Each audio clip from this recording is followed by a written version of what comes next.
12 ng Hulyo 2018, isang tahimik na lalaking Pilipino ang bumalik sa Kyoto, Japan matapos ang mahigit 2 dekada. Si Luis Mendoza, 35 taong gulang, ay matagal nang nanirahan sa Canada matapos ang isang trahedyang sumira sa kanilang pamilya nung siya'y bata pa.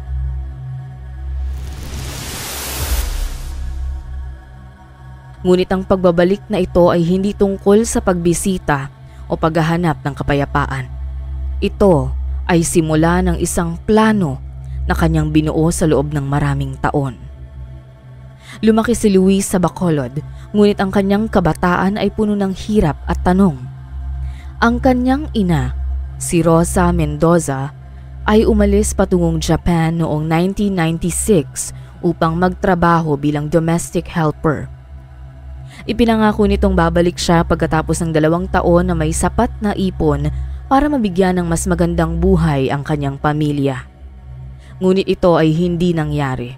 Sa halip, natanggap ng pamilya ang balitang natagpuan ang katawan ni Rosa sa isang ilog sa Kyoto na nasa hindi kaaya-ayang estado.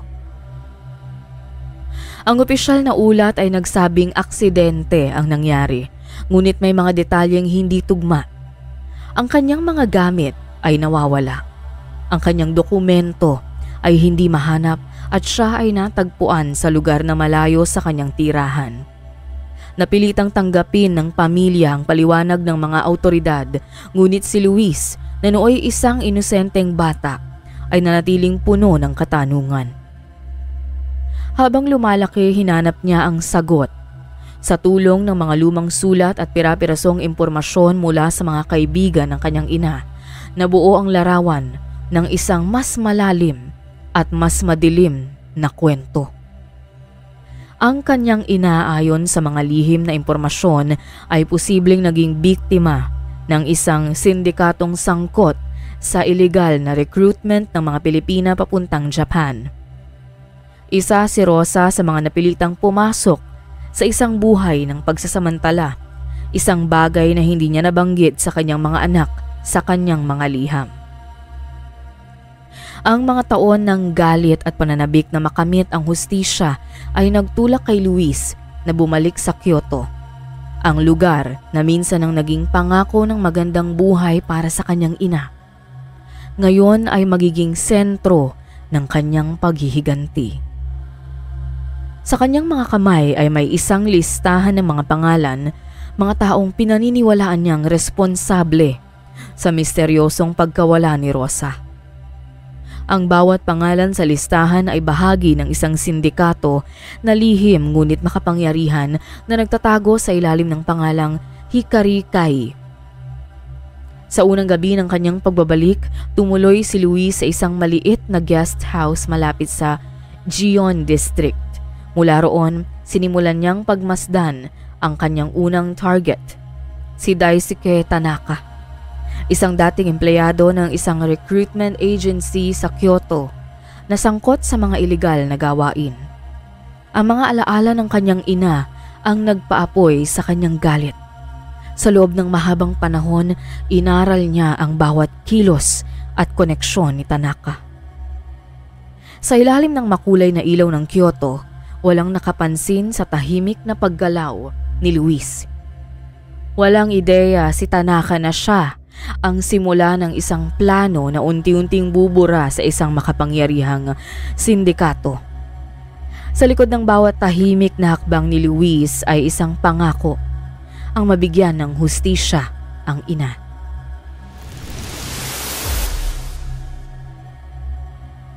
Noong 14 ng Hulyo 2018, 2 araw matapos dumating si Luis Mendoza sa Kyoto, natagpuan ang katawan ni Daisuke Tanaka sa loob ng isang abandonadong gusali malapit sa Nishijin Textile District. Si Tanaka, 52 taong gulang, ay dating empleyado ng Kyowa Global Agency, isang kumpanyang sangkot sa pangangalap ng mga Pilipina upang magtrabaho bilang entertainers o domestic helpers sa Japan. Ayon sa mga nakakita, nakatali ang kanyang mga kamay at may papel sa kanyang dibdib na may nakasulat ng mga salitang Hapon na kung isasalin ay nangangahulugang kabayaran. 3 araw bago matagpuan ang katawan, sinimulan ni Luis ang kanyang pagmamanman kay Tanaka. Matagal niyang inaral ang galaw ng lalaki mula pa sa Canada kung saan siya tumira, mga karaniwang ruta at mga taong madalas niyang nakakasama. Ayon sa mga ulat, si Tanaka ay iniwan na ang trabaho sa Kiowa matapos ang ilang iskandalo noong dekada 90. Ngunit nanatili siyang aktibo sa mga ilegal na transaksyon. Ang kanyang buhay ay simple ngunit puno ng lihim. Tumutuloy siya sa isang maliit na apartment sa Kita Ward at bihirang makipag-usap sa kanyang mga kapitbahay. Gamit ang pekeng pagkakakilanlan bilang isang freelance journalist, si Luis ay nagtungo sa Nishijin upang lapitan si Tanaka para sa pekeng panayam tungkol sa dating industriya ng recruitment. Sa simula, maingat si Tanaka at tila hindi handang magbigay ng impormasyon, ngunit sa taktikal na paraan ng pagtatanong ni Luis, unti-unting nailabas ni Tanaka ang detalye ng mga dating transaksyon ng Kiowa Global Agency. Binanggit niya ang mga kasamahan niyang konektado pa rin sa sindikato. Kabilang ang isang pangalan na muling nagpaigting ng galit ni Luis, si Hiroshi Nagata, ang dating manager ng Kiowa. Kinagabihan ng parehong araw, muling sinundan ni Luis si Tanaka. Napansin niyang naglalakad ito papunta sa isang abandonadong gusali kung saan tila nakikipagkita sa isang grupo ng mga lalaki. Sinigurado ni Luis na walang makakakita sa kanya. Sa loob ng gusali, ginulat ni Luis si Tanaka. Sa harap ng takot ng lalaki, sinabi ni Luis ang pangalan ni Rosa Mendoza, isang pangalang tila hindi naaalala ni Tanaka, ngunit nagdala ng bigat sa kanyang dibdib. Sa huli, bago niya tuluyang tapusin ang buhay ng lalaki, iniwan ni Luis ang mensaheng kabayaran upang ipaalam sa sindikato na ang kanilang nakaraan ay bumabalik upang maningil. Madaling araw nang matagpuan ng mga pulis ang katawan ni Tanaka. Ang kaso ay mabilis na naging paksa ng usap-usapan sa Kyoto, lalo na't ang krimen ay may malinaw na ugnayan sa isang babae mula sa nakaraan ni Tanaka. Subalit ang sindikato na matagal nang nakatago sa ilalim ng mga peking negosyo ay nanatili pa ring tahimik na namamalakad. Samantala si Luis, sa kabila ng tagumpay ng kanyang unang hakbang, ay nanatili sa anino. Nagpunta siya sa isang internet cafe upang muling suriin ang mga pangalan sa kanyang listahan. Alam niya ang mga susunod niyang hakbang ay magiging mas mapanganib, ngunit para ito kay Rosa, kaya't ang bawat galaw ay hindi masasayang. Noong 20 ng Hulyo 2018, isang linggo matapos ang insidente kay Daisuke Tanaka, sinimulan ni Luis Mendoza ang pagmamanman kay Hiroshi Nagata, ang dating manager ng Kiowa Global Agency. Si Nagata, 59 na taong gulang, ay nakatira sa isang marangyang bahay sa outskirts ng Uji City, isang lugar na kilala sa katahimikan at luntiang kapaligiran. Sa labas, mukha siyang isang respetadong negosyante na ngayon ay abala sa pagbebenta ng tsaa. Ngunit sa likod ng maskarang ito, alam ni Luis na si Nagata ay may mahalagang papel sa operasyon ng sindikato. Ayon sa mga nakalap ni Luis mula sa kanyang panayam kay Tanaka, si Nagata ang nagsilbing tagapamagitan ng Kiowa sa mga ilegal na transaksyon noong dekada 90. Siya ang nagkokontrol ng dokumento ng mga Pilipinang nire-recruit at may direktang koneksyon sa iba't ibang nightclub at employer sa Kansai region. Ang pangalan ni Nagata ay ilang beses nang lumabas sa mga liham ng kanyang ina, ngunit hindi niya ito napansin noon. Ngayon, malinaw na si Nagata ang susi sa mas malalim na sikreto tungkol sa pagkamatay ni Rosa. Sa loob ng 3 araw, inaral ni Luis ang galaw ni Nagata. Bihira itong lumabas, ngunit kada Miyerkules ng gabi pumupunta siya sa isang high-end na izakaya sa Kyoto Station para sa kanyang lingguhang pulong kasama ang ilang kasamahan sa negosyo. Dito na pagdesisyon ni Luis na magsimula. Noong Hulyo 25, nagpunta si Luis sa izakaya. Nagkukunwaring isang ordinaryong customer. Naupo siya sa isang sulok at tahimik na pinagmamasdan si Nagata habang ito'y masayang nakikipag-usap sa tatlong kasamahan. Ang mga tawanan at kwentuhan ng grupo ay tila isang pangkaraniwang eksena. Ngunit sa mata ni Luis, ito'y isang tagpo ng mga taong matagal nang nakaligtas mula sa parusang dapat nilang sapitin. Habang lumalalim ang gabi, naghintay si Luis ng tamang pagkakataon. Nang makita niyang nagpaiwan si Nagata upang magbayad ng kanilang bill, sinundan niya ito palabas ng izakaya. Dito niya sinimulan ang kanilang pag-uusap. Nagpakilala si Luis bilang isang mananaliksik na interesado sa kasaysayan ng Kiowa Global Agency. Sa una, tila natuwa si Nagata sa kanyang paksa, ngunit nang marinig niya ang pangalang Rosa Mendoza, napansin ni Luis ang biglang pagbabago sa mukha ng lalaki. Hindi may tatangging nagbalik ang isang hindi komportableng alaala. Nagpasya si Luis na gawing mabagal ang kanyang kilos. Sa halip na direktang kumprontahin si Nagata, ginamit niya ang pagkakataon upang makakuha ng impormasyon.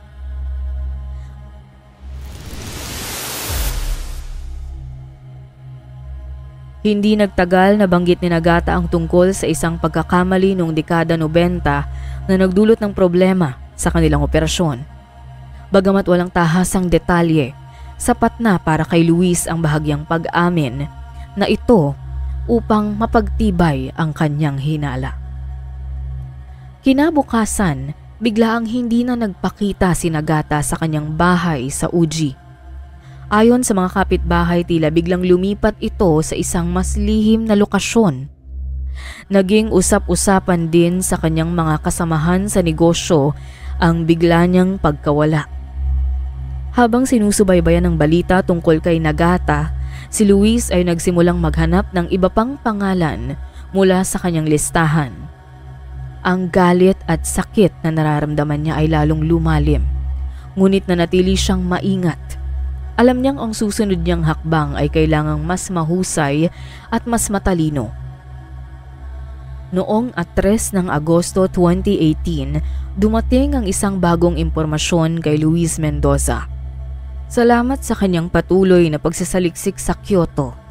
Sa pamamagitan ng isang peking profile online, nagkaroon siya ng pagkakataong makausap ang isang dating miyembro ng Kiowa Global Agency.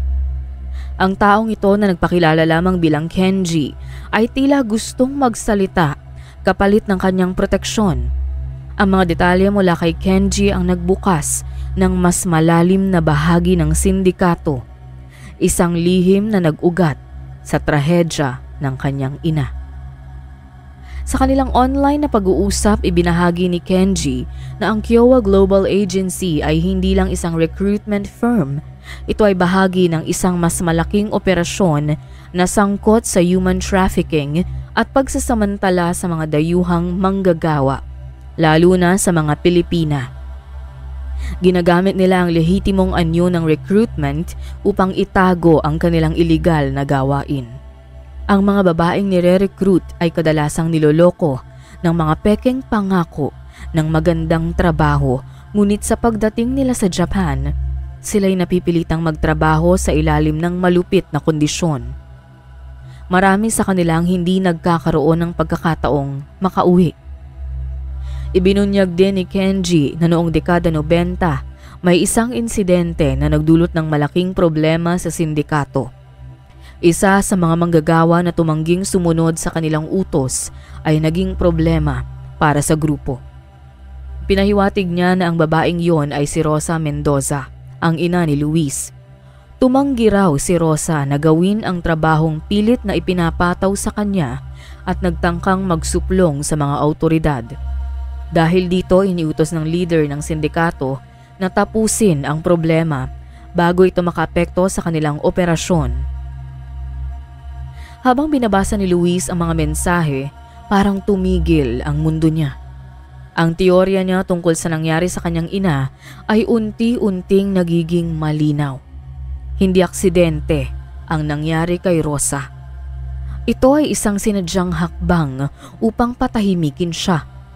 Ngunit ang impormasyon ni Kenji ay hindi natapos doon. May binanggit siyang pangalan na tila naging susi sa lahat ng ito. Si Takeo Nakamura, ang kasalukuyang leader ng Hikari Kai, ang organisasyong nasa likod ng Kyowa Global Agency. Si Nakamura ayon kay Kenji ay isa sa pinakamakapangyarihang tao sa Kansai region. Siya ang nagdadala ng mga desisyon sa sindikato at siyang direktang may kinalaman sa mga ilegal na aktibidad nito. Ngunit ang lalaking ito ay halos hindi nahahawakan ng batas. Salamat sa kanyang koneksyon sa mga politiko at autoridad, habang tumatagal, naramdaman ni Luis na papalapit na siya sa totoong ugat ng kasamaan.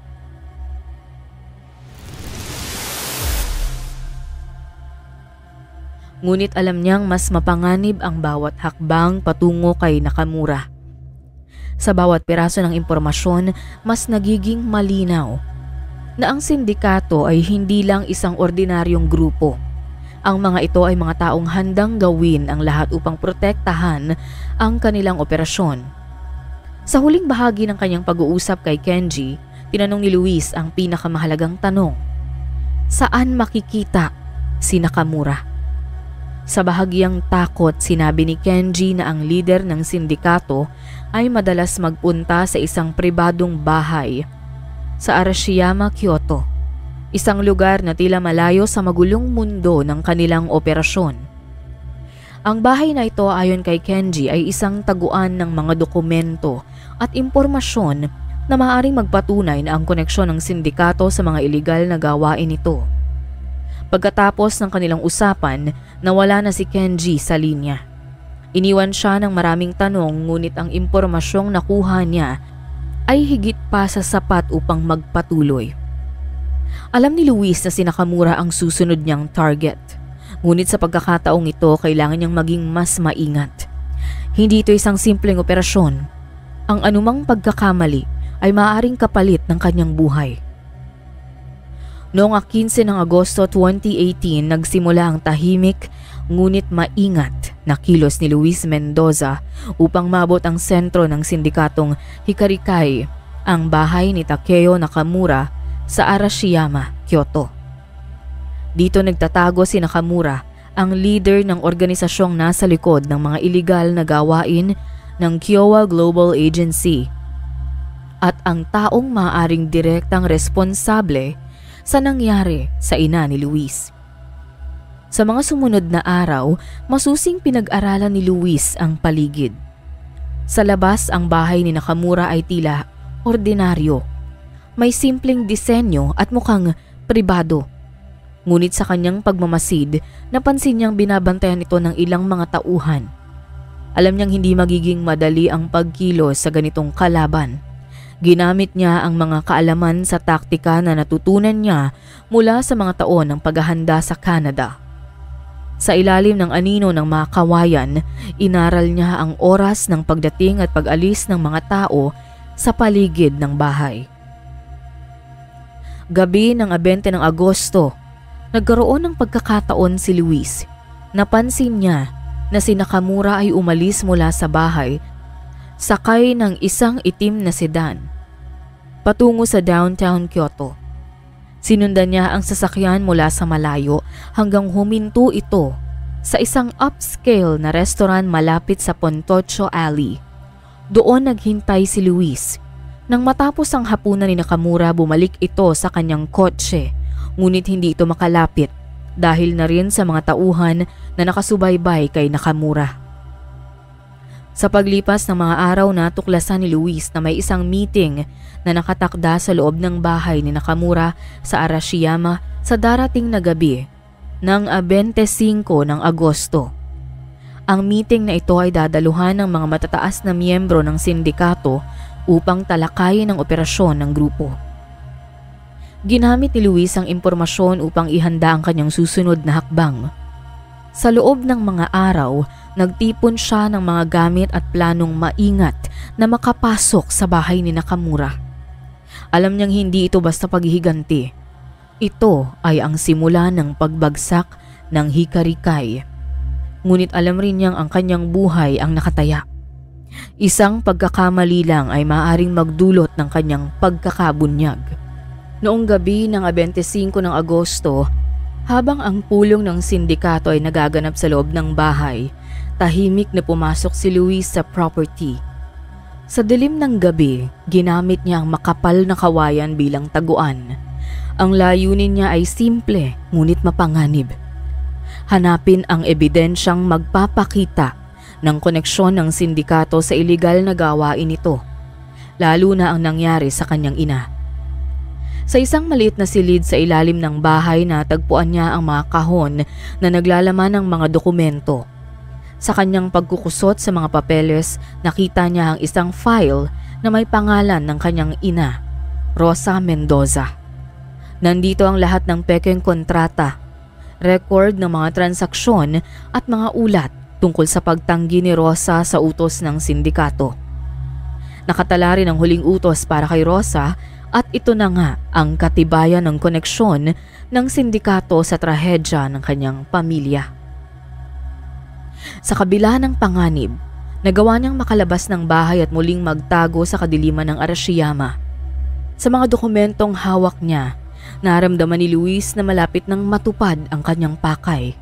Ngunit alam niyang hindi pa tapos ang lahat. Ang ebidensya ay sapat na upang ipakita ang lawak ng kasamaan ng Hikari-kai. Ngunit ang paghaharap kay Nakamura mismo ang magiging pinakamahalagang hakbang.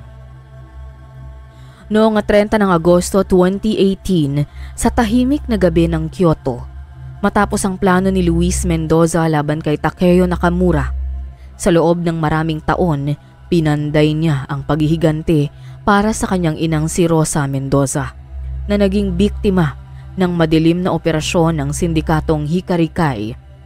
Ngunit sa pagtatapos ng kanyang misyon, hindi niya inasahan na ang hustisya ay magkakaroon din ng kabayaran para sa kanyang sariling mga ginawa.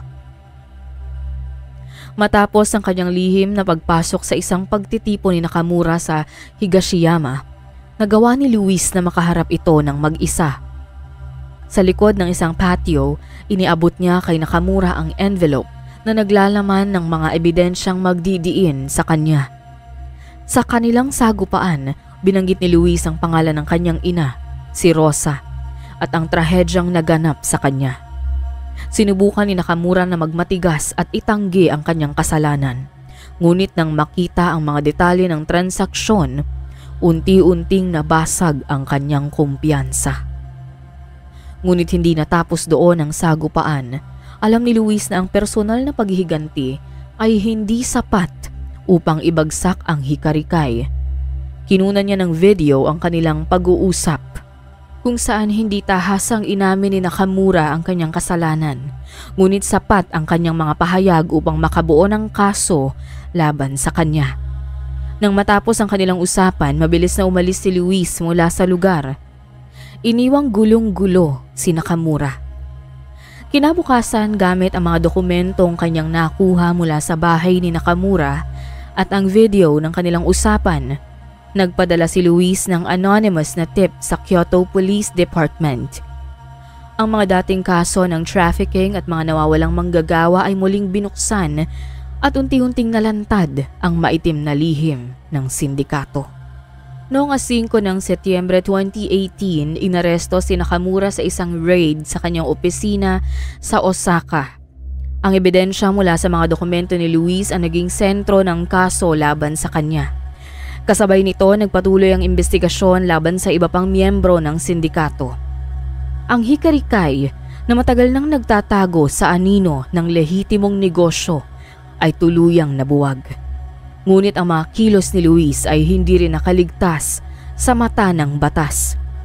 Sa gitna ng raid sa Hikari-kai, natagpuan ng mga pulis ang koneksyon ni Luis sa mga insidente ng karahasan laban kina Daisuke Tanaka at Hiroshi Nagata na parehong naging biktima ng kanyang paghihiganti. Sa tulong ng CCTV footage at mga ebidensya mula sa mga lugar ng krimen, natunton ng mga awtoridad si Luis sa isang guest house sa Kyoto. Noong 10 ng Setyembre 2018, inaresto si Luis Mendoza ng Kyoto Police. Sa kanyang pag-aresto, tahimik lamang siya. Hindi siya tumanggi sa mga akusasyon at sa halip ay sinabi niyang handa siyang harapin ang mga kahihinatnan ng kanyang mga ginawa. Sa mga interview, inamin ni Luis na ang kanyang mga aksyon ay bunga ng taon-taong sakit at galit mula sa trahedya ng kanyang ina. Bagamat marami ang nakikisimpatya sa kanyang kwento, ang batas ay nananatiling malinaw. Ang kanyang mga kilos ay labag sa batas. Noong 2019, si Luis ay hinatulan ng Kyoto District Court sa kasong multiple counts of homicide at illegal possession of evidence.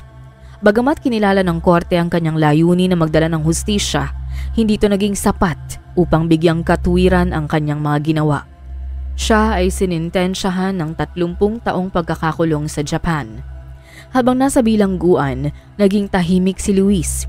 Ngunit sa kabila ng kanyang sitwasyon, nakatanggap siya ng mga liham mula sa mga pamilya ng ibang biktima ng sindikato. Ang kanilang pasasalamat ay nagbigay sa kanya ng kaunting kapayapaan. Alam niyang kahit papano, ang kanyang mga ginawa ay naging simula ng pagbabago para sa iba. Ang kwento ni Luis Mendoza ay hindi isang simpleng kwento ng paghihiganti, kundi isang kwento ng sakripisyo at kabayaran. Bagamat napabagsak niya ang sindikatong responsable sa nangyari sa kanyang ina, ang kanyang sariling buhay ay naging kabayaran para sa hustisyang matagal niyang hinanap. Sa kanyang katahimikan sa loob ng selda, alam niyang nagawa niyang mabigyan ng boses si Rosa Mendoza at ang kanyang pangalan ay mananatiling isang simbolo ng paglaban sa kasamaan, ngunit sa halagang hindi na kailanman maibabalik. Kung ikaw ay umabot na sa bahaging ito ng video, maraming salamat sa iyo. Para sa iba pang istorya, huwag mong kalilimutang mag-subscribe sa aming channel at kung may nais kang ma-feature na kwento na sa tingin mo ay angkop sa channel na ito, maaari mo itong isulat sa comment section. Ito ang Tagalog Bizarre Story Archives.